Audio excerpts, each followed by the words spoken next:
అలర చంచలమైన ఆత్మలందుండ నీ అలవాటు చేసే నీ ఉయ్యాల అలర చంచలమైన ఆత్మలందుండని అలవాటు చేసే నీ ఉయ్యాల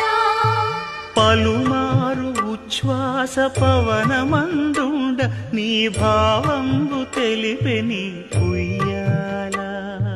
పలుమారు ఉచ్ఛ్వాస పవనమందుండని నీ భావంబు తెలిపే